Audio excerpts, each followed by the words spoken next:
آج کل کی صورتحال یہ ہو گئی ہے کہ ہم جنازے پر جنازہ اپنے کندھوں پر اٹھاتے ہیں، لیکن ہماری جو غفلت ہے اللہ کی طرف سے اور دین کی طرف سے، وہ غفلت کی چادر ہٹنے کو تیار نہیں ہے۔ جنازے کی نماز میں ہم شریک ہیں اور پھر وہی دنیاوی باتیں ہو رہی ہیں۔ بعض لوگوں کو دیکھا گیا ہے کہ جنازے کی نماز میں شریک ہیں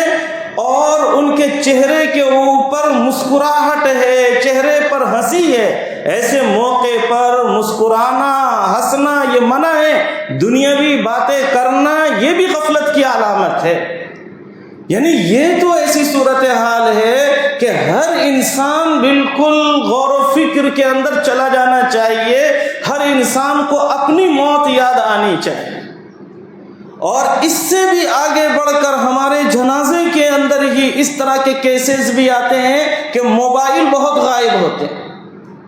یہ جو جنازے کی نماز میں موبائل غائب ہوتے ہیں، موبائل غائب کرنے والے، یہ چوری کرنے والے، یہ کہاں سے آتے ہیں؟ آپ غور کریں کہ یہ جو موبائل چرانے والے ہیں یہ کسی اور مذہب کے تو نہیں ہوں گے، یہ تو ہمارے ہی درمیان کا کوئی شخص ہے، ہمارے ہی درمیان کا کوئی آدمی ہے، ہماری ہی کمیونٹی کا کوئی شخص ہے جو اس طرح کی گھڑی میں بھی اپنے گناہ سے نہیں بچ رہا ہے اور ایسی گستاخی اور ایسی بے ادبی اور ایسی جرأت کے اوپر وہ آمادہ ہو رہا ہے۔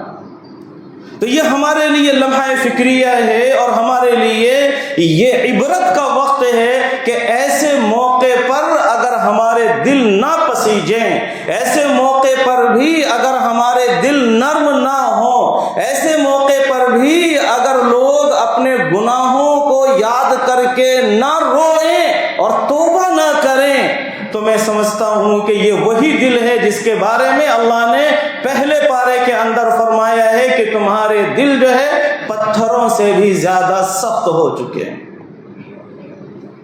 پتھروں سے بھی زیادہ سخت ہو چکے ہیں ایسے دل جو ایسے موقع کے اوپر بھی نہ پسیجے۔ لہذا ہمیں ایسے موقع پر اپنی آخرت یاد کرنی چاہیے، یاد کرنا چاہیے کہ ایک دن آئے گا کہ ہم بھی اسی ڈولے میں ہوں گے، ہم بھی کندھوں کے اوپر ہوں گے، ہم اپنے گھر کو الوداع کہہ کر، اپنے بچوں کو الوداع کہہ کر، اپنی بیوی کو الوداع کہہ کر، اپنے خاندان کو، دوست و احباب کو الوداع کہہ کر، دنیا کی تمام مصروفیتوں کو چھوڑ کر ہم عالم آخرت کے لیے، ایک دوسری دنیا کے سفر کے لیے ایسے روانہ ہوں گے کہ جہاں سے کبھی واپسی نہیں ہوگی،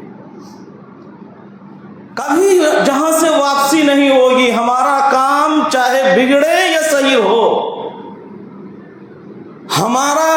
حشر چاہے اچھا ہو یا خراب ہو، لیکن وہاں سے واپسی نہیں ہو سکتی ہے۔ لہذا ہمیں اس کے اوپر غور و فکر کرنا چاہیے، ایسے موقع پر ہمارے دل پسیجنے چاہیے، ہمیں توبہ کرنی چاہیے، اپنے گناہوں کو یاد کرنا چاہیے۔